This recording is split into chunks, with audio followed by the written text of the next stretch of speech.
السلام علیکم ورحمۃ اللہ وبرکاتہ۔ الحمدللہ رب العالمین والصلاة والسلام علی اشرف الانبیاء والمرسلین نبینا محمد وعلی آلہ واصحابہ اجمعین وبعد۔ جدید مناہج کی حقیقت کے اس حلقے میں، اس سلسلے میں انشاءاللہ تبارک و تعالی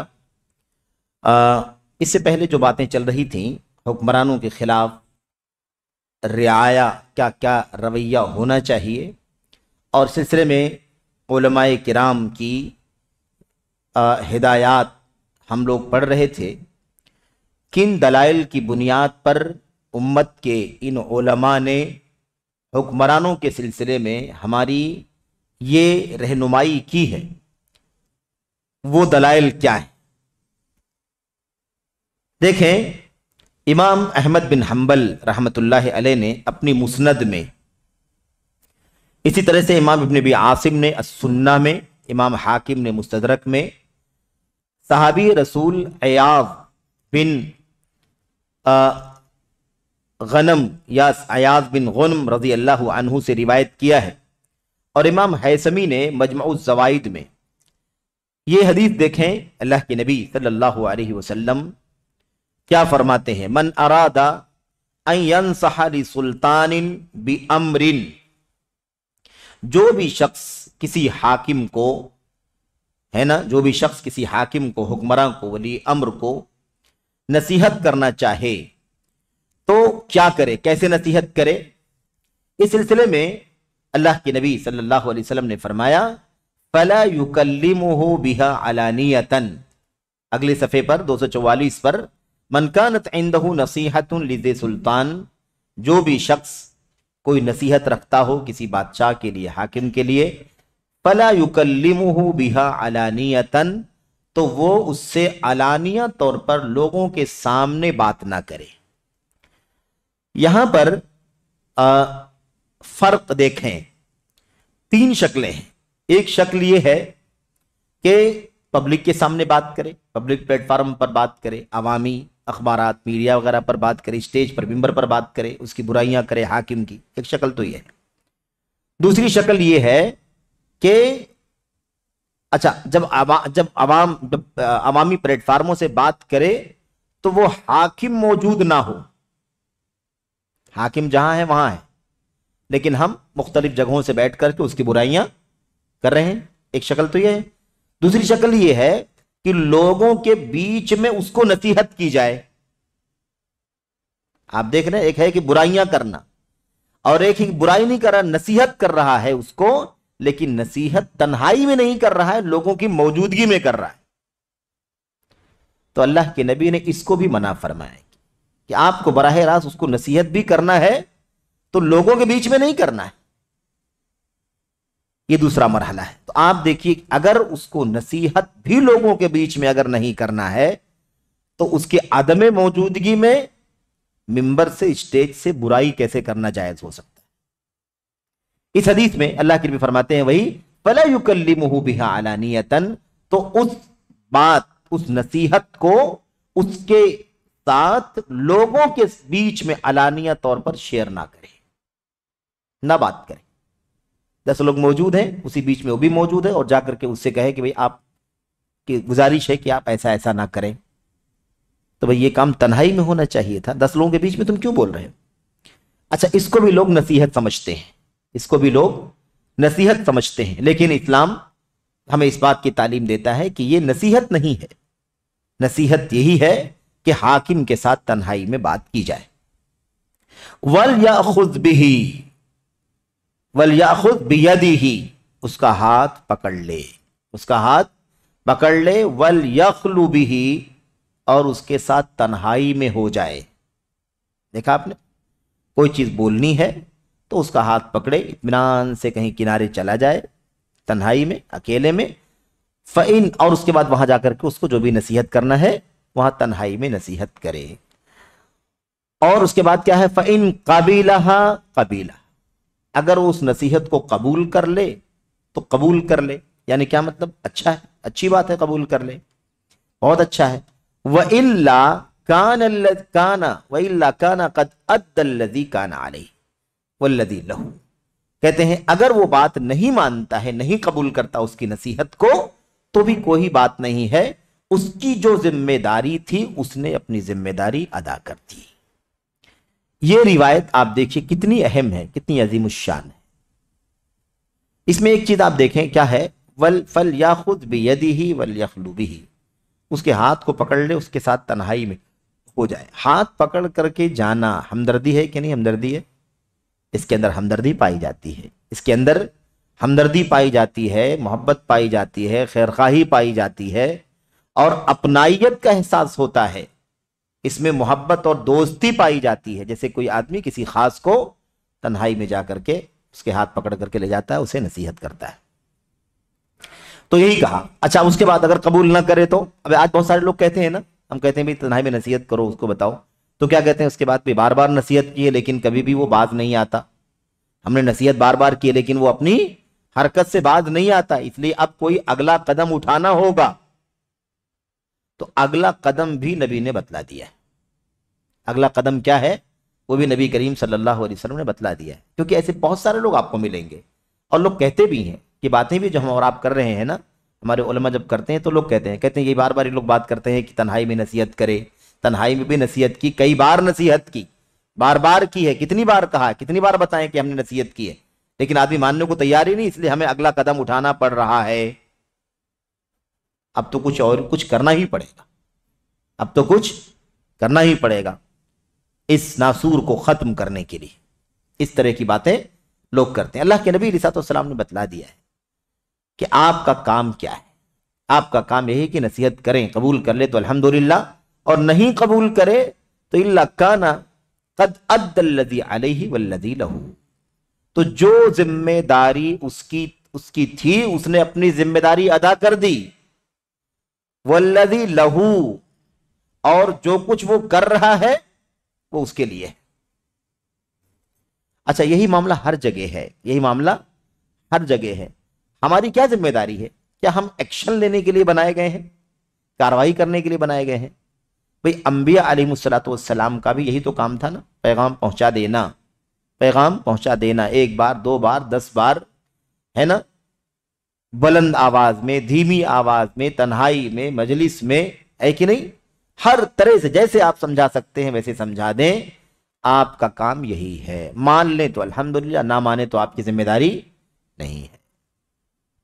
یہ انبیاء کا بھی یہی کام تھا۔ تو یہ راستہ ہم نے کہاں سے پکڑ لیا کہ ہم کوئی ایکشن لیں گے؟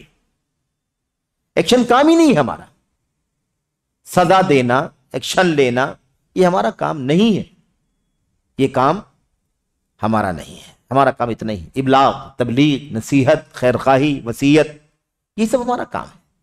اس کے بعد اللہ تبارک و تعالی ذمہ دار ہے، اللہ تبارک و تعالی ذمہ دار ہے۔ فَلَن يَضُرَّ اللَّهَ شَيْئًا، اللہ تبارک و تعالی کو کچھ بھی نقصان نہیں پہنچائے گا۔ مَنْ عَمِلَ صَالِحًا فَلِنَفْسِهِ وَمَنْ أَسَاءَ فَعَلَيْهَا، جو نیک عمل کرے گا اسے اس کا بدلہ ملے گا، اور جو برا عمل کرے گا اس کی سزا اسے ملے گی۔ ہمارا کام یہ نہیں ہے۔ وَمَا أَنْتَ عَلَيْهِمْ بِجَبَّارٍ، وَمَا أَنْتَ عَلَيْهِمْ بِجَبَّارٍ، آپ ان کے اوپر جبار نہیں ہیں، زیادتی کریں، دباؤ ڈالیں، پریشر ڈالیں، اس کے آپ کا کام نہیں۔ لَسْتَ عَلَيْهِمْ بِمُسَيْطِرٍ، آپ ان پر داروغہ نہیں ہیں، آپ ان پر مسلط نہیں ہیں۔ آپ کا کام ابلاغ، ان علیک الا البلاغ، آپ کا کام تبلیغ کرنا، یہی کام ہے۔ اچھا کچھ لوگ شکایت کرنے آتے ہیں، مجھے اپنے والدین سے شکایت ہے، میرے والد ایسے ہیں، میری والدہ ایسی ہیں، وہ فلاں ایسا کرتے ہیں، وہ فلاں ایسا کرتے ہیں، تو اس کے خلاف اب وہ غلط قسم کی حرکت، بدتمیزی وغیرہ کرنے کی کوشش کرتے ہیں، یا اور کوئی راستہ اختیار کرتے ہیں، بغاوت۔ تو ان کے لیے بھی کیا نصیحت ہے؟ ان کے لیے بھی نصیحت یہی ہے، آپ کا کام ہے کہ آپ اپنی ذمہ داری ادا کریں۔ آپ کی ذمہ داری اگر وہ نہ ادا کریں تب بھی آپ ان کی ذمہ داری ادا کریں، آپ حق وہ نہ دیں تب بھی آپ ان کو ان کا حق دیں۔ اور آپ کا حق کہاں سے ملے گا پھر؟ آپ اپنا حق اللہ تعالیٰ سے مانگیں۔ آپ اپنا حق کس سے مانگیں؟ اللہ تعالیٰ۔ بالکل یہی کام وہاں آپ کو چاہیے کہ آپ اپنی ذمہ داری ادا کر دیں، مان جائیں الحمدللہ، نہ مانے تو اللہ تبارک و تعالیٰ آپ کو آپ کی کوشش کا اجر دے گا، اور اس کو اس کے عمل کی